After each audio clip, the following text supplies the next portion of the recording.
નમસ્કાર. ચાલો આજે આપણે સૌ સાથે મળીને એક એવા તહેવારની દુનિયામાં જઈએ જે રંગો, ખુશીઓ અને પ્રેમથી છલોછલ છે. હા, આપણે વાત કરવાના છીએ હોળી વિશે. તો ચાલો આ રંગીન તહેવારને થોડો નજીકથી જાણીએ અને સમજીએ. હોળી એટલે શું? ફક્ત રંગો? ના, હોળી એટલે એનાથી પણ ઘણું બધું. હોળી એટલે આનંદ, હોળી એટલે ઉલ્લાસ અને હોળી એટલે એકતાનો તહેવાર. આ એવો સમય છે જ્યારે બધા ભેદભાવ ભૂલીને એક જ રંગમાં રંગાઈ જાય છે, અને એ રંગ છે ખુશીનો. તો સૌથી પહેલા એ સવાલ થાય કે આ હોળી છે શું? ક્યાંથી આવ્યો આ તહેવાર? ચાલો આપણે એની ઓળખથી જ શરૂઆત કરીએ. જુઓ, હોળી એ કોઈ નવો તહેવાર નથી. એ તો ભારતનો ખૂબ જ જૂનો અને પ્રાચીન તહેવાર છે. અને એનું બીજું નામ શું છે ખબર છે? રંગોનો તહેવાર. કેવું સરસ નામ છે નહીં? આ તહેવાર ગુજરાતી મહિના પ્રમાણે ફાગણ મહિનાની પૂનમના દિવસે ઉજવવામાં આવે છે. પણ રંગોથી પણ વધુ મહત્વની વાત એ છે કે આ તહેવાર આપણને ભાઈચારો, પ્રેમ અને એકતાનો સંદેશ આપે છે. પણ આ રંગો અને આ ઉજવણી પાછળ એક બહુ જ રસપ્રદ વાર્તા છુપાયેલી છે.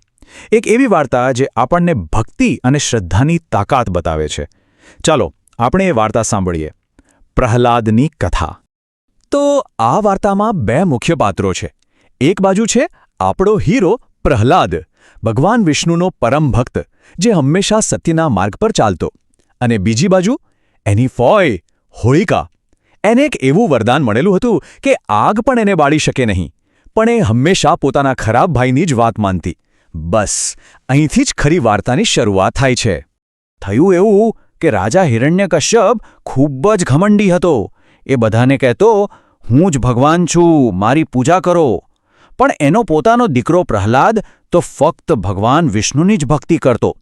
આ વાતથી રાજા એટલો ગુસ્સે થયો કે એણે પોતાની બહેન હોળિકા સાથે મળીને એક ખતરનાક પ્લાન બનાવ્યો. હોળિકાએ પ્રહલાદને છેતરીને પોતાની સાથે અગ્નિના ઢગલા પર બેસાડી દીધો.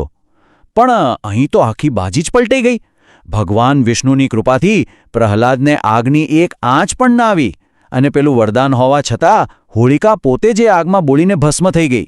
અને બસ આ જ ઘટનાની યાદમાં આપણે ઉજવીએ છીએ હોલિકા દહન, જે આપણને યાદ અપાવે છે કે અસત્ય પર હંમેશા સત્યનો જ વિજય થાય છે.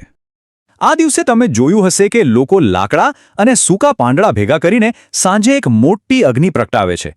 પણ આ માત્ર આગ નથી. આ અગ્નિ એ બુરાઈ પર અચ્છાઈની જીતનું પ્રતીક છે.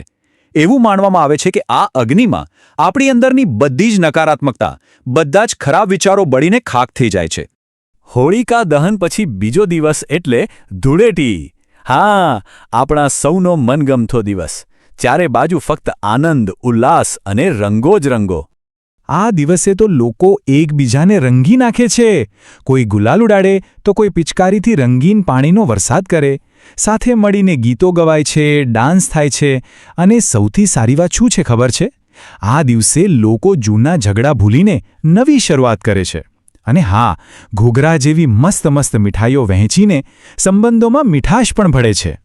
આટલી બધી મસ્તી તો કરવાની જ છે, પણ આ મસ્તીની સાથે સાથે થોડું ધ્યાન રાખીએ તો આપણી હોળી વધુ સુંદર અને સલામત બની શકે છે. ખરું ને? એક સારી હોળી માટે બસ 3 નાની નાની વાતો યાદ રાખવાની છે. પહેલું, કેમિકલવાળા રંગોને બદલે કુદરતી રંગો વાપરો, જેથી આપણી ત્વચા અને પર્યાવરણ બંને સુરક્ષિત રહે. બીજું, પાણી બચાવો. પાણી બહુ જ કિંમતી છે, એટલે એનો બગાડ ન કરીએ. અને ત્રીજું અને સૌથી અગત્યનું, સૌનો આદર કરીએ. કોઈની મરજી વગર એને રંગ લગાવીએ નહીં. તો જોયું, હોળીનો તહેવાર આપણને કેટલો મોટો સંદેશ આપે છે. એ આપણને શીખવે છે કે અંતે જીત હંમેશા સત્ય, ભક્તિ અને સારા વિચારોની જ થાય છે. આ એક એવો સંદેશ છે જે હોળી આપણને દર વર્ષે યાદ અપાવે છે. તો આ હતી હોળીની સુંદર અને રંગબેરંગી ગાથા.